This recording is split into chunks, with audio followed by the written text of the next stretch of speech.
বলতেছিলেন বিসমিল্লাহ বলে কি করলেন? আমি যখন আপনি বললেন আমার ঘরে যাইতে জি। যে মালগুলা নিয়ে আসো, হুম। তখন আপনি এইটুকু বলছিলেন যে কোনো পরিবর্তন আছে কিনা, ঘরে কোনো পরিবর্তন, ঘ্রাণ সুঘ্রাণ কোনো কিছু আছে কিনা ওটা অনুভব করতে। জি। তখন আমার মাথায় এটা রাখছি, বুঝে লাইকা আমি গেলাম গিয়া বিসমিল্লাহ বললা ওই বারিন্দাতে ঘরের দরজার সামনে গেলাম। জি। যে দরজা আমি লক করে রাখি মালামাল ভিতরে রাখা, জি। তখন আমি ঘরে দরজা শিকল খোলার সময় মানে সিটকারি খোলার সময় বাইরে সিটকারি লাগাই, ওটা খোলার সময় আমি সিটকারিটা খুলছি আর সালাম দিছি। জি। তখন খুললে তখন আমি দরজাটা ধাক্কা দিছি, তখন ওখান থেকে একটা ঘ্রাণ আইছে খুবই স্পিডে, মানে যেমন একটা হালকা বাতাস জি। ভিতর থেকে, ঘরের ভিতর থেকে। জি। তখন আমি অনুভব করলাম হুজুর আমি কখনো এই ঘ্রাণ পাই নাই, আমার বয়সে এখনো পাই নাই। ও আচ্ছা, আচ্ছা, আলহামদুলিল্লাহ। আমি কত স্প্রে, বডি স্প্রে, কত কিছু আতর সুগন্ধি ইউজ করছি, এবং কি আমি তো ব্যবসা করছি, সব বিক্রি করছি। জি। হুজুর এরকম স্প্রে আর বডি স্প্রে আর আতর এগুলো আমি এখনো পাইনি। যাক, যাক, আলহামদুলিল্লাহ। তখন আমার দাদি ছিল ওই জায়গায়, বুঝছেন, আমার পিছনে ভাবছে আমার দাদি কিন্তু আমার খুব আদর করে। আমি যদি কোনো কাজে যাই আমার পিছনে যায় দাঁড়ায় থাকে। জি। আমার দাদু এখনো বাচ্চা আছে। জি। তো আমার দাদি ভাষাটা খারাপ হয়েছে, আমি বলবো তুমি কি করো? কয়, তুই এক লাখটা যাইতেছো লেগে বেচা, তাহলে তুমি এদিকে আও। পরে আমার দাদিও গেছে করে দরজার সামনে গিয়ে দাদি কি তা গেরান হরে, আমি কই এমনি গেরান করে না, যাও। পরে আমি আসলাম, আইসা আম্মার কাছে বললাম, এনে বলছি যে এই ঘটনা। আর আমার বাচ্চারা আছে যে মিম সুমায়া, হ্যাঁ, জি। এরা দূরে গেছে ঘরে, আমি কই যাও সমস্যা নাই। তারপরে? তখন ওরা অনুভব করছে প্রত্যেকে, যারা যারা ঘরে গেছে, আমার চাচা, হ্যাঁ।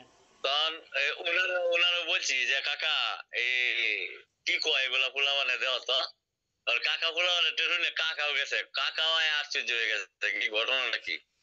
তখন আমি একটা কথা বলছি যে আমার উস্তাদ উনি তো মানুষ, ওনার বাড়ি ঠাকুরগাঁও আর আমার বাড়ি কিশোরগঞ্জ। জি।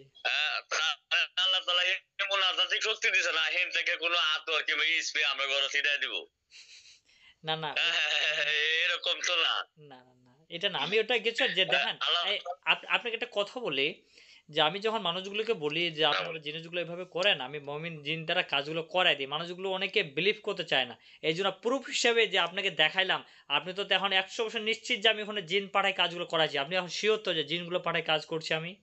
কারণ আমি জানি আপনার প্রতি আমার একটা আত্মবিশ্বাস আছে। না, না, হ্যাঁ, এই যে আমি মানুষের প্রতি কাজটা, হ্যাঁ, প্রত্যেক মানুষেরই এই যে আমি কাজটা করলাম, কাজটা প্রত্যেক দেখাইলাম যে আমি মুমিন জিন দ্বারা কাজগুলো করি, তাহলে আজকে তো বিলিভ করছেন যে মুমিন জিন পাঠায় আমি কাজগুলো করি।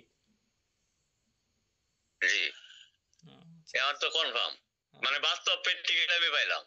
আগে তো শূন্য বলছি কারণ আপনার কথা আমি বিশ্বাস করি, হ্যাঁ। কিন্তু আজকে তো আমি প্র্যাকটিক্যাল দেখছি। যাক, যাক, আলহামদুলিল্লাহ, এটাই, আলহামদুলিল্লাহ। আপনার চাচাও বিশ্বাস করছে তাহলে?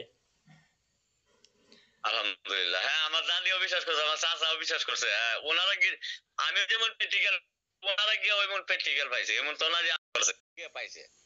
কিন্তু আস্তে আস্তে হুজুর কমে গেছে, এখন নাই।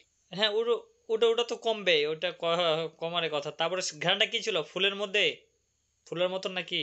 গ্রান্টে ফুলের মধ্যে মানে আমি আমি কোন ফুলের কথা বলবো এইটা আমি কইতাম না, কারণ আমার কোন ফুলের সাথে মিলাইতে পারি না। আমি এই পর্যন্ত কিন্তু হুজুর কল্পনা করতেছি যে কোন ফুলের সাথে মিলাইতে পারি না। আহ, আচ্ছা, আচ্ছা, যাক, শুকরিয়া। মানে একটা ফুলের কথা বলি যে এটার গানটা এরকম, কিন্তু ওইটার কথা ভাবি ওইটার কথা না, এরকম না, আরেক রকম।